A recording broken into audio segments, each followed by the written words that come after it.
So what's up guys, this is Rafi and welcome back to my another video.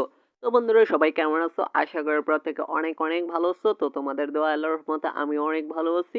তো চলে আসলাম আজকে আবারও আরেকটা তোমাদের জন্য স্ক্র্যাচারের নতুন একটা টিউটোরিয়াল নিয়ে। সো গাইস, আজকের ভিডিও থাম্বনেল দেখে হয়তোবা তোমরা অনেকে বুঝতে পারছো যে আজকের ভিডিওটি মূলত কি টপিক নিয়ে হতে যাচ্ছে। So viewers, without wasting any time let's start the video. So guys, ভিডিওটি শুরু করার আগে তোমাদের মাঝে ছোট্ট একটা রিকোয়েস্ট থাকবে যে যারা এখন পর্যন্ত আমার ইউটিউব চ্যানেলটিকে সাবস্ক্রাইব করেন, অবশ্যই চ্যানেলটিকে সাবস্ক্রাইব করে পাশে থাকা বেল আইকনটা প্রেস করে নেবা, যাতে আমি যখন কোনো ভিডিও পাবলিশ করি তার সর্বপ্রথম নোটিফিকেশন তোমরা পেয়ে যাও। আর যারা বন্ধুরা এখন পর্যন্ত জানো না যে কিভাবে হচ্ছে হাতে থাকা এই যে ছোট্ট একটা স্মার্টফোন আছে এটার সাহায্যে কিভাবে একটা প্রফেশনাল অ্যান্ড্রয়েড অ্যাপ ডেভেলপমেন্টের কাজ শেখা যায়, তারা অবশ্যই চলে যাবে সরাসরি আমার ভিডিও প্লেলিস্টে। তো প্লেলিস্টে আসার পরে এইখানে তোমরা একটা অ্যান্ড্রয়েড অ্যাপ ডেভেলপমেন্টের টিউটোরিয়ালের একটা প্লেলিস্ট কিন্তু পেয়ে যাওয়া, ঠিক আছে? তো গাইস, তোমরা প্রত্যেকেই এখানে যতগুলো ভিডিও দেওয়া হবে সবগুলা ভিডিও দেখে নিও, তাহলে তোমরা কিন্তু তোমাদের এই হাতে থাকা এই যে স্মার্টফোনটি আছে এটি দিয়ে শুধু তোমরা খালি ইউটিউব না, তোমরা হচ্ছে টিকটকের ভিডিও দেখে, ইউটিউবের ভিডিও দেখে, প্লাস হচ্ছে তোমরা ফেসবুক ইউজ করে আজ আর টাইম ওয়েস্ট না করে তোমরা কিন্তু অ্যান্ড্রয়েড অ্যাপ ডেভেলপমেন্টের কাজ শিখে প্রতি মাসে কিন্তু $400 থেকে $500 অনায়াসে কিন্তু ইনকাম করতে পারো, ঠিক আছে? তো তোমাদেরকে জন্য এরকম আরো নতুন নতুন টিউটোরিয়াল নিয়ে আসতে থাকবো, তাই অবশ্যই আমাকে সাপোর্ট করবা। সো গাইস, অনেক কথা তো বলে ফেললাম, এখন চলো ভিডিওটি শুরু করা যাক। সো গাইস, আমরা ডেমো অ্যাপ্লিকেশন হিসেবে একটা মেক করছিলাম, তো দেখতে পারতেছে এখানে কিন্তু আমাদের যে লোডিং বারটা আছে সেটা কিন্তু লোড হচ্ছে, ঠিক আছে? তো আজকের ভিডিওতে আমরা কিন্তু এটা দেখাই দেব। তো আগের ভিডিওতে আমি তোমাদেরকে দেখাইছিলাম যে কিভাবে এক স্ক্রিন থেকে আরেক স্ক্রিনে ট্রান্সফার করতে হয়। তো আজকের ভিডিওতে আমরা লোডিং বার যেটা দেখালাম ওইটা আমরা মেক করব। তো সরাসরি চলে যাবো আমাদের প্রজেক্টে। তো যারা জানো যে স্ক্র্যাচওয়্যার কোথা থেকে ডাউনলোড করতে পারবা, তারা আমার আগের ভিডিওগুলো দেখে নেবা, ওইখানে তোমাদের কিন্তু লিঙ্কটা দেওয়া আছে, ঠিক আছে? আর যদি লিঙ্ক না পাও তাহলে সরাসরি আমার টেলিগ্রাম চ্যানেলে জয়েন হয়ে যাবা। ওইখানে গিয়ে তোমরা হচ্ছে জাস্ট আমাকে কমেন্ট করে নেবা, আমার কন্ট্যাক্ট অ্যাড্রেস দেওয়া আছে, আমি তোমাদেরকে দিয়ে দেবো। তো গাইস, আমি বলতে পারতেছি না যে আমি আগের যে ডেমো অ্যাপ্লিকেশনটা আছে সেটা কোন জায়গায় মেক করছে, কারণ অনেক অ্যাপ্লিকেশন এই জায়গায় মেক করেছে, তাই এখন আমি তোমাদের সামনে নতুন করে আরেকটা প্রজেক্ট মেক করতেছি, ঠিক আছে? তো এখন তোমরা কি করবা, জাস্ট হচ্ছে নিচের দিকে দেখো একটা প্লাস আইকন পাবা, ঠিক আছে? প্লাস আইকনের মধ্যে একটা ক্লিক করে দেবা।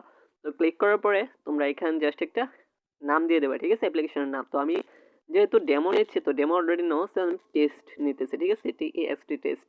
তারপরে জাস্ট ক্রিয়েট এর মধ্যে ক্লিক করে দেবা। তো এটা যেহেতু আমার নতুন অ্যাপ, মানে এটা হচ্ছে ডেমো অ্যাপ, তো তাই আমি বেশি কিছু ডিজাইন করবো না, ঠিক আছে? জাস্ট হচ্ছে তোমাদেরকে দেখা দেবে তোমরা কিভাবে হচ্ছে লোডিং বারটা ক্রিয়েট করবা। সো গাইস, দেখো আমাদের স্ক্রিন কিন্তু ওপেন হয়ে গেছে, ঠিক আছে? তো ফার্স্ট অফ অল তোমাদেরকে কি করতে হবে, এই জায়গায় দেখো সাইডে কিন্তু তোমরা কিন্তু লিনিয়ার পেয়ে যাবা, ঠিক আছে? অনেক অপশন পেয়ে যাবা।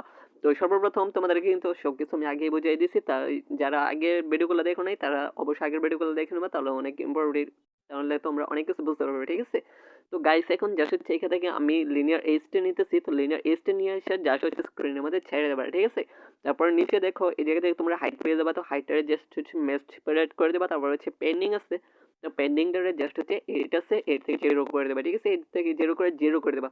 তারপর হচ্ছে সেভ বাটনের মধ্যে ক্লিক করে দেবা। সো গাইস, এখন তোমরা কি করবা, জাস্ট হচ্ছে নিচের দিকেই দেখো তোমরা এই জায়গায় গ্র্যাভিটি পেয়ে যাবা, ঠিক আছে? গ্র্যাভিটারে কি করবা, তোমরা হচ্ছে সেন্টার হরিজেন্টাল আর হচ্ছে সেন্টার ভার্টিক্যাল এই দুটো করে সিলেক্ট করে দেবা। আর কোনো কিছু করার প্রয়োজন নাই। তো এখন আমরা কি করব, জাস্ট হচ্ছে এই যে দেখো ডান বাম পাশে তোমরা যে অপশনগুলো পাচ্ছ এখানে জাস্ট হচ্ছে তোমরা স্ক্রল ডাউন করো, ঠিক আছে? স্ক্রল ডাউন করলে তোমরা এই জায়গায় একটা অপশন পেয়ে যাবা, প্রগ্রেস বার, ঠিক আছে? এই যে প্রগ্রেস বার, এই অপশনটাকে জাস্ট হচ্ছে ট্যাপ করে ধরে স্ক্রিনে এনে ছেড়ে দেবা, ঠিক আছে? তো দেখো আমাদের কিন্তু প্রগ্রেস বারটা কিন্তু এই জায়গায় কিন্তু অ্যাড হয়ে গেছে। তো এখন তোমরা কি করবা, জাস্ট এটার যে উইথ আছে, তো উইথেরে তোমরা কি করবা, ওয়ার্প কন্টেন্ট করে দেবা, ঠিক আছে? তারপর হচ্ছে সিলেক্ট করে দেবা, তাহলে এটা দেখো আমাদের কিন্তু সুন্দর করে মাঝখান বরাবর কিন্তু এটা আমাদের বসে গেছে, ঠিক আছে? তো তোমরা এটা চাইলে যে কোনো জায়গায় কিন্তু তোমরা এটা অ্যাড করতে পারো, ঠিক আছে? চাইলে মাঝখানে করতে পারো, চাইলে নিচে করতে পারো, চাইলে উপরে করতে পারো, চাইলে এই কোনায় করতে পারো, ঠিক আছে? যার যার মানে প্রয়োজন অনুসারে এটাকে যেই জায়গায় খুশি ওই জায়গায় তোমরা কিন্তু সেট আপ করে নিতে পারো, ঠিক আছে? কিভাবে করবে সেটা হচ্ছে তোমার লিনিয়ার মাধ্যমে, ঠিক আছে? জাস্ট হচ্ছে একটা লিনিয়ার নিয়ে মাঝখানে ছেড়ে কোন জায়গায় তুমি সেট আপ করতে চাও ওইটা তোমাদের মন মতো তোমরা ডিজাইন করে নেবা, ঠিক আছে? তো কিভাবে করবা আমার আগের ভিডিও দেওয়া আছে, আর নতুন ভিডিওতে তো তোমাদেরকে আমি দেখাই দেবো, ঠিক আছে? তো এখন তোমার এতটুকু করার পরে এখন আমরা কি করবো, জাস্ট হচ্ছে সরাসরি উপরে যে থ্রি ডট মেনু আছে এখানে একটা ক্লিক করে দেবো। তো ক্লিক করার পরে এখন তোমরা কি করবা, জাস্ট হচ্ছে লাইব্রেরি নামের একটা অপশন আছে এখানে একটা ক্লিক করবা। তো গাইস, এখানে ক্লিক করার পরে তোমরা কি করবা, জাস্ট হচ্ছে এই জায়গায় দেখো অ্যাপ কম্পোনেন্ট এন্ড ডিজাইন নামের একটা অপশন আছে, একটা ক্লিক করবা। ক্লিক করার পরে এটাকে জাস্ট হচ্ছে ইনেবল করে দেবা, ঠিক আছে? এটা ইনেবল না করলে কিন্তু তোমাদের অ্যাপ কিন্তু ডাউনলোড হবে না, ঠিক আছে? তো তো এখন জাস্ট হচ্ছে আমরা কিন্তু এখান থেকে ব্যাক প্রেস করে নিলাম। তো ব্যাক প্রেস করার পর এখন সরাসরি আমরা কি করবো, অ্যাপটাকে রান করে দেবো। এখানে আর আমাদের কোনো কিছু কাজ করতে হবে না। তো গাইস তোমাদেরকে দেখাই দিলাম যে কিভাবে মাত্র 1 মিনিটের মধ্যে, 1 মিনিটের না সর্বোচ্চ 30 সেকেন্ডের মধ্যে তোমরা কিভাবে হচ্ছে একটা প্রগ্রেস বার লোডিং তোমরা কিভাবে তোমাদের অ্যাপ্লিকেশনের জন্য মেক করবা, ঠিক আছে? সেটা কিন্তু তোমাদেরকে আমি দেখাই দিলাম। তো গাইস এটাকে একটু ওয়েট করতে হবে, কারণ হচ্ছে স্ক্র্যাচওয়্যার থেকে প্রজেক্ট গুলো ডাউনলোড হতে একটু টাইম নেয়। তো আমি জাস্ট এখনো ডাউনলোড করে তোমাদেরকে দেখালাম না, কারণ আমি হচ্ছে অলরেডি কিন্তু এটা কিন্তু মেক করে রাখছি। তো তোমাদেরকে আমি এইখানে দেখাই দিতেছি, ঠিক আছে? তো ভিডিওটা আমি শেষ করে দিচ্ছি। তো দেখো এই জায়গায় এরকম তোমাদের কিন্তু লোড নেবে, ঠিক আছে? তো এভাবে করে তোমরা একটা প্রোগ্রেস বার কিন্তু মেক করতে পারো, ঠিক আছে? সো গাইস এই ছিল আজকে ভিডিও, দেখা হচ্ছে পরবর্তীতে আরো নতুন কিছু নিয়ে। ততদিন পর্যন্ত সবাই ভালো থাকো, সুস্থ থাকো। আল্লাহ হাফেজ।